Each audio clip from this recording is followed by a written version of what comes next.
এই যে ছোট ছোট বাসাগুলো দেখতেছেন, এইগুলো তো একটা করে পরিবার থাকে। নোনা পানি দিয়ে উজু করতে আমাদের সমস্যা আছে, এখানেও তো আমার একটা মিষ্টি পানি প্রয়োজন। আসসালামু আলাইকুম। আমাদের গ্রামের নাম ভিলেজ পাইকাছা জামাইপাড়া। আমাদের পানির খুব অসুবিধা, আমরা লবণ পানি খেতে পারিনি। পানিতে সব টিউবওয়েলে যা পুঁতেছে সব আয়রন পানি। আমাদের পানির জালে আমাদের জীবন বেরোই যায়। এই সময় আমরা কোনো পানি পাচ্ছি না, তাই এই পানির জন্য আমরা একটা আবেদন করতে চাচ্ছি যে আমাদের একটু সাহায্য করেন। আমরা সাহায্য চাচ্ছি। আমাদের এই এলাকার মানুষ 35 থেকে 40 ঘর আমরা বসবাস করি। এই পানির জ্বালা আমার বাচ্চা কাচ্চার খুবই অসুবিধাতে, বাচ্চার কাচ্চার ডায়রিয়া, আমাশা এ সমস্ত রোগগুলো দেখা দিতেছে। তারপর আছে অ্যালার্জি, এগুলো দেখা দিতেছে শুধু আয়রন পানির জন্য। তা আমাকে পানির জন্য একটা ব্যবস্থাপনা আমরা চাই, আমাদের একটা পানির ব্যবস্থা। আলহামদুলিল্লাহ রাব্বিল আলামিন। আমাদের এমপি সাহেবের কাছে আমরা চাই একটা পানি। এই এলাকায় এসে আমি এই যে কলটা দেখলাম, এই কলটা দেখলেও খুবই খারাপ লাগতেছে পানি, কারণ আমাদের ডাঙ্গা এলাকায় এমপি সাহেব বলছে হলো পানি দিবে, কিন্তু এই এলাকায় অবশ্যই একটা আপাতত দেওয়া উচিত, একটা মিষ্টি পানির ব্যবস্থা করে দেওয়া, এখানে একটা ফিল্টার বসে দেওয়া উচিত। এই এলাকায় একদম খুবই নিচু এলাকায় সেদিন আইসে কারেন্ট, আমি এখানে ঘেরে আসছি 5 বছর ধরে, দেখতেছি এখানে তেমন উন্নত হচ্ছে না। আপনারা যাতে এই ভিডিওটা একটু শেয়ার করেন, করে এই এলাকায় আপাতত একটা পানির ফিল্টার বসাই দেওয়ার চেষ্টা করেন। এখানে পানি খুবই খারাপ অবস্থা, আমরা খুব দারিদ্র এই জায়গায়। আমি তো কম বেশি দেখাতে আইছি এলাকাটা কেমন নিচু এলাকায় কেমন থাকে। জাল ঠেলতি পানি আনবো কখন আর কিনে আনবো কখন, পানি খাও পানি আনতে গেলে আমাদের 20 টাকা 30 টাকা খরচা। আমাদের এমপি মহোদয় খুবই দয়ালু মানুষ, তিনি চেষ্টা করলে একটা পানির ট্যাঙ্কি দিয়ে অবশ্যই দেওয়া যাবে। আমাদের মুহূর্তে বরাদ্দ হয়েছে, বরাদ্দ করতে পারে। তাতে আমরা খুব খুশি।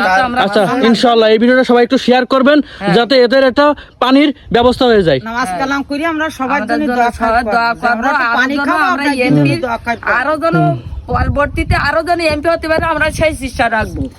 আচ্ছা ধন্যবাদ। দেখতে পাচ্ছেন নদী, পাশে ঘর বাড়ি, আর রাস্তার মধ্যে দিয়ে গিয়েছে কারেন্টের খুঁটি। এই যে অবদা, আর ওই পাশে হলো পাইকগাছার নদী, আর সামনে দেখালাম পাইকগাছার এই যে ছোট গ্রাম, এই গ্রামের মসজিদ, আর এই যে ঘেরের পাশে যে বাসাগুলো দেখতেছেন এগুলো হলো একটা করে ফ্যামিলি থাকে, ছোট ছোট বাসা।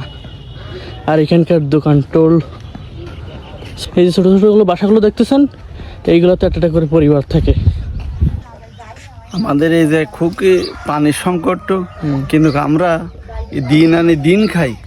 আর এই যে আমরা বসবাস করি আছি, আমার এই নিয়ে জোয়ার ভাটা উঠতেছে, আর এই নিয়ে উনি এই জমি পক্ষ মামলা করতেছে। কিন্তু এমপি মহোদয়ের কাছে আমরা এই মুহূর্তে একটা আবেদন জানাই যে আমার এই কেসটা যাতে করে খারিজ হয়, সেই আমরা তো বসবাস করতে পারি, দিন আনি দিন খাই, কি করি চলবো নেই কিছু। কিন্তু তার কাছে একটা বিনোদ করতেছি যে আমাদের দিকে যেন সে একটু তাকায়। 2026 সালে এসে রাস্তা দেখছেন, America, London, this is London, বাংলাদেশের একটা লন্ডনের মতন রাস্তা না। 2026 সালে এসেও আমরা সেই বসবাস করতেছি 1999 সাল। এটা জীবনে মনে হয় আপডেট হবে না, এটা চাইলেও পারবে না কেউ মনে হয় এই রাস্তাটা ঠিক করতে।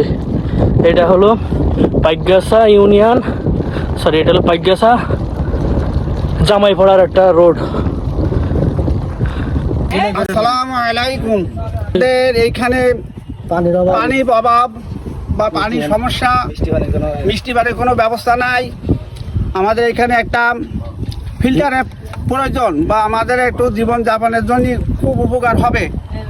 তাই হলে আমরা নোনা পানির ভিতর থেকে আমরা নোনা পানি খেয়ে বা আমাদের বাচ্চা কাচ্চা অসুবিধা আছে, এইটা আমাদের এই সকলকে আমরা জানাচ্ছি যে আমাদের একটা পানির ফিল্টার এমপি সাহেবের কাছে জানাচ্ছি একটা মিষ্টি পানির ব্যবস্থা, আবেদন মিষ্টি পানির ব্যবস্থার জন্য।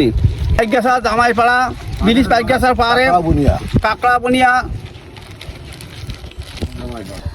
এনাদের আবেদন, এখানে মিষ্টি পানি নাই। আমি আজকে হঠাৎ খেয়ে দেখি যে এই পানি খাওয়ার পর্যায়ে নাই।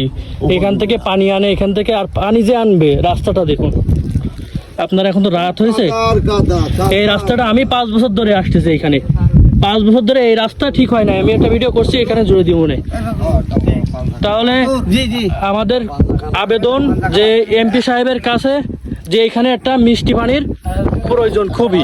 এখানে একটা পানি দেখানো আছে, তাদের সেখানেও পানির সমস্যা, উজুর পানিও সমস্যা, বা আমাদের ওই নোনা পানি দিয়ে উজু করতে আমাদের সমস্যা আছে। এখানেও তো আমার একটা মিষ্টি পানির প্রয়োজন আছে, বা আমরা নামাজ কালাম পড়ি এখানে এই পাঁচখানা মসজিদে খুব সমস্যা এতে পানির অভাবে।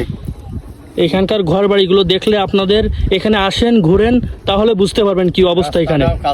হ্যাঁ, এই 2026 সালে এসে মানুষ যে এইভাবে বসবাস করতেছে এটা উপযুক্ত নয়। আপনারা সবাই আসবেন, এসে ঘুরে ঘুরে কিলোমিটার বা রাস্তা দেখবেন।